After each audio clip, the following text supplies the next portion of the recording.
Gordon, Gordon, Gordon, Gordon. Gordon's back. So, if you haven't guessed already, I am going to be talking about Gotham episode 13, Welcome Back, Jim Gordon. And what a glorious return it was for James Gordon, because this was a really good episode. I really enjoyed myself. And let us start with this whole Fish Mooney thing, shall we? Because in this episode, Fish Mooney, as we saw last time, was caught red-handed by Falcone with the Penguin's help. And so in this episode, she is being tortured by Bob. Who is Bob? Bob is someone that's going to torture her. Yeah. But don't worry, she is rescued by her bodyguard. I forgot his name, but I always think of him as Fred for some reason. And Fred rescues her and takes her out. I know his name is not Fred, just go with me because that's the name that's in my head right now. So he gets her out of there, and where do they go? They decide to go visit the Penguin. Interesting. And the Penguin has his own club now. He's taking over Fish's club. Wow. You know, the Penguin has always been a great character to me, but this episode really solidifies it. He just, oh man, it was the part where I loved when the Penguin was getting drunk. That's first of all. But I think what I really loved about it was when he got scared when Fish came into the club and started, you know, threatening him with the baseball bat. And he looked terrified at first. But then right before Zaz comes in, he puts on this cocky smile and he rubs it in her face that, hey, yeah, I might have been your little, you know, guy that you used to step on once in a while, but I fooled you this entire time because I've been working with Falcone. Will that ever come back to bite him in the ass? Who knows? But I really liked it, man. Everything with the Penguin is always fun, and I love that little scene where he was drunk. I thought that was hilarious. Fish, you know, she decided to leave Gotham at the end of this. Her bodyguard was captured, and he's either dead or Zaz and his girls are having fun with him because they ran after them and Fish got away. As we saw at the very end, she's leaving Gotham and only Bullock knows for now. She's going to lay low for a while. How long? Who knows? But I hope not too long. I like Fish. I think she's a interesting character, especially since she's not a character from the comics. I think there's a lot there that they can play with her. But who knows why she's leaving? And who knows how long? Is she leaving for the rest of the season? Maybe she won't be back until season 2. Whatever the case is, yeah, I hope we see her back soon. I hope so. Maybe even before the end of the season. Although, if they do bring her back in season 2, which they did announce not too long ago, I wouldn't mind seeing her back for season 2.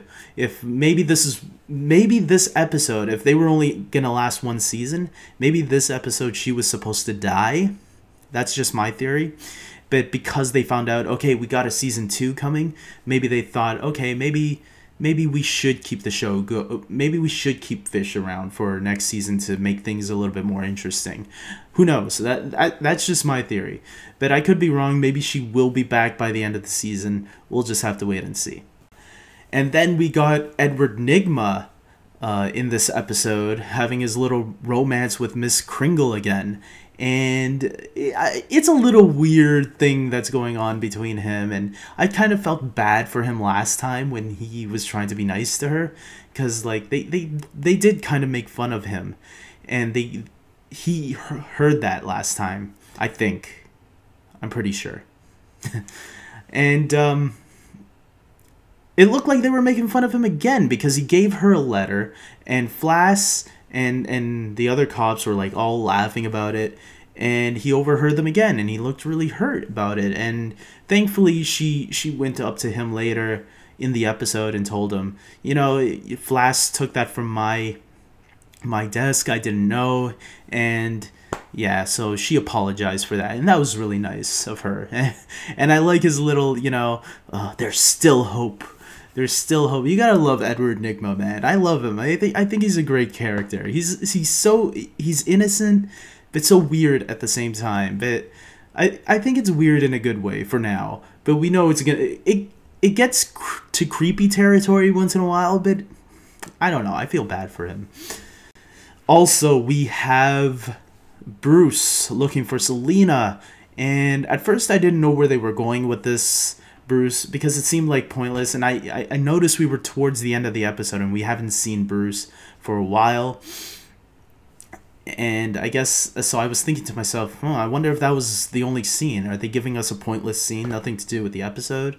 But then Selina comes at the end and Bruce experiences his first breakup, and I kind of felt bad for Bruce, man. I mean, the guy, and now Selina's lying and saying, oh, maybe she doesn't know who murdered his parents, and now he's upset about it. I mean, you kid. I mean, Bruce, your biggest mistake was to ask her to move in with you.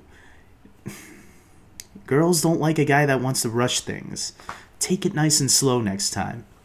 That's going to be your first lesson. You're still young, don't worry. There's going to be plenty of fishes in the sea. Fishes. That wasn't intended. And so then we get the main plot of the episode. We got Gordon and Bullock looking for the suspect who killed this person they were trying to protect in Gotham, the police department. And he was murdered with a supposed icicle. And I couldn't help at first but wonder, I wonder if that's Mr. Freeze. Because, I mean, come on, you throw in the word ice in the show Gotham, a Batman-centric TV series, I'm gonna think Mr. Freeze. But it wasn't, and in fact, we actually get Flash in this episode. For those of you that don't know, Flash is a character from, I believe, the Batman Year One comics. There's also a animated movie on it too, Batman Year One. And Flash is a character there, and he was also a character, for those of you that don't read comics or watch the animated stuff, Flash was also a character in Batman Begins. He was a little shorter and chubbier in that movie. But in this one, he's a little bit taller, a little bit more, rugged, I guess. And, yeah, he's more of a... he's definitely a dirty cop in this one, more dirtier than he was in Batman Begins. I'd say he was more like what he was in Batman Year One. And we find out that at the end of the episode that he was the one that killed the guy in the prison. And what I really liked about this episode, though, was how it showed how corrupt Gotham's police department really was, and how Gordon was going up against this and trying to fix it and trying to make it better. And we start seeing that, this is the leadership skills that he's going to need to eventually become Commissioner Gordon one day. And yeah, I really loved it. That little speech at the end there when he had to remind the cops with the badge that, we promised this guy that, we would protect it because we have these. And then a lot of the cops, including Sarah Essen, stood behind him and said, you know what, yeah, we got to take a stand on corruption like this. And I'm glad they did. I really enjoyed that scene at the end there. That was really good. And overall, I'd say it was a fantastic episode. I really enjoyed it. I wouldn't say it's the greatest episode, but it's definitely one that I thought was really solid. I am giving it an 8 out of 10. And I can't wait for next week. I can't wait for a lot of things to happen. I was going to give this a 9, maybe an 8.5 out of 10. Yeah, I enjoyed it that much. I thought it was really good. I thought there were things that could have been better. But for the most part, it was almost a perfect episode. So, yeah. Until next week, guys. Let's see what Penguin's going to do next week.